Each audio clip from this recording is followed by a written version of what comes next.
Airbus is the world's leading aircraft manufacturer. Its Tianjin final assembly line is the first in China and first one outside of Europe. This is the headquarters of Airbus China in Beijing.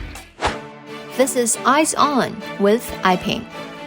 Today, we take you inside the headquarters of Airbus China and sit down with its Chief Operating Officer, Mr. Michel Tranvan, to see how Airbus China has been doing since the pandemic. Mr. Tranvan, thank you very much for accepting our interview. No, my pleasure. Thank you. So we know that Airbus is the world's leading aircraft manufacturer, and we noticed that the production and delivery status of Airbus Tianjin Final Assembly Company has been pretty stable and smooth, even facing the challenging global pandemic. So can you give us an overview of the company's production and deliveries in the past few years, especially since the outbreak of the COVID-19 pandemic? Yes, of course. Tianjin has been an old story between Airbus and China, and particularly Tianjin. We have a main facility working on single-aisle, the A320 families of our aircraft, but we do have as well wide-body capabilities for A330 and A350 now. But you know, it's not only a production facility. We are as well delivering aircraft to our customers. And we have welcomed some aircraft assembled outside of China and delivered them in Tianjin, and we're talking about 17 additional. It's a long history, and it's a history that will continue, and we'll certainly be talking about A321 capability by the end of this year. Well, one thing that people keep talking about was the disruption that the pandemic has brought to the global supply chain. And an aircraft obviously is made up of millions of components, and the industry is deeply dependent on the global supply chain. So what are some of the impacts and difficulties that the pandemic has brought for Airbus, and what measures have Airbus been taken to tackle these challenges? And I think the first impact is on the airlines themselves. And we've been working a lot with the airlines to try to help them. So the second impact is on our supply chain. We have many partners and suppliers here in China for our aircraft manufactured in Tianjin, but as well for all the other facilities worldwide. And they have been very impressed about the reactivity. There has been, at the end, no impact on our worldwide capacity. And with the suppliers, we've been doing very practical things like reviewing the amount of stock, putting in place some buffers for logistic times as well, because this is becoming more difficult. In a nutshell, we are getting used as well to manage that with the supply chain. Did Airbus Tianjin, the final assembly line, the factory, did it start production right now? Tianjin is our first facility and assembly line outside of Europe. So the file in Tianjin is integrated in the overall industrial system of Airbus. So all our factories in China, and particularly Tianjin, are operating. And they are operating normally. So we are delivering aircraft as expected. The supply chain is feeding this file as well as expected. Can you tell us more about the stories behind, why did Airbus choose to settle in Tianjin? Can you share with us some of the stories behind any special considerations? I think it all starts with a common ambition and a shared ambition. A shared ambition to develop aviation industry in Tianjin. Of course, there are as well the necessity to have the means to make it happen. And we talked about logistics and port. Particularly important in the current times. We are talking as well about access to talents, and I think that we have set up some cooperations with local universities to develop continuously the skills that we need in the aviation industry. Yes. And finally, of course, local subsidies and regulations adapted to our industry has been facilitating and encouraging us to continue to invest in Tianjin.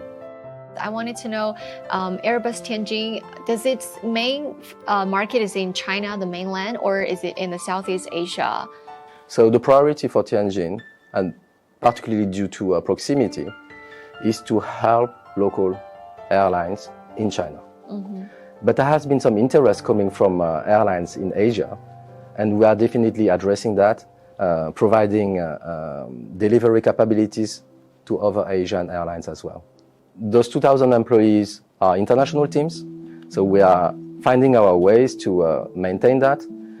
We have as well a lot of local employees moving and traveling worldwide to continue that development. As an important part of the whole industry, what does Airbus Tianjin mean to the upstream and downstream of this whole supply chain? When you assemble aircraft, you need all those millions of parts that you are mentioning. And those millions of parts are coming from China and from worldwide. One of the very latest examples is the facility that we have in Tianjin for equipping of the fuselage. It was not existing in the past, and it has been created and set up in Tianjin.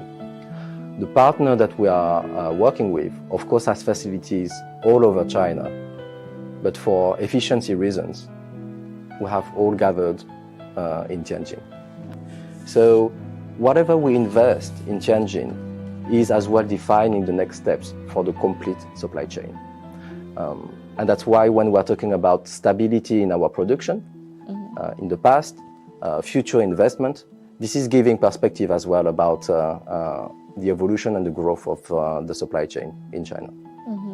Well, as you just mentioned, the pandemic has definitely brought challenges and difficulties for all walks of life. And here in China, actually, the government has been rolling out policies and support for enterprises at all levels. So can you share with us if there's any support that are helpful for Airbus? What kind of support did Airbus get? I think, first of all, there has been a lot of support provided to the aviation in general. And we are benefiting from that as well indirectly. Some examples of support was putting on hold the value-added tax for air transport companies. But more directly and more locally, we have as well benefited from a lot of support, be it on simplifications of customs to make it faster, and to accommodate all those uncertainties on the logistics worldwide. We have benefited a lot as well within Tianjin particularly on the port regulations to accelerate the arrival in our factory of all the major components for our aircraft. This is showing us the importance of having local governments as partners, because then they are directly involved in our business, and particularly Tianjin Free Trade Zone is one of our partners. Well, what are Airbus prospects in the Chinese market? Can you share with us Airbus future plans and expectations here? So first of all, we will stay in China. This is the single country market that is growing the fastest in the long term. We need to support our airlines here in China. Our products are providing to them some competitive advantage, domestically but as well internationally. The second aspect is there are so many opportunities in terms of technologies, in terms of cooperations with fast-growing new companies. Now, this ambition is being translated in new projects. In Chengdu, we are going to start and kick off a large facility for end-of-life management, which means recycling, which means used parts management. So this is one of the examples. We will continue as well looking at partnerships for R&D and technologies. These are all fascinating things that are happening now. I think that we should not be too much influenced by the short-term challenges and difficulties that we see. And we start already seeing some good recovery and prospect for the future. And this is what we are trying to focus on.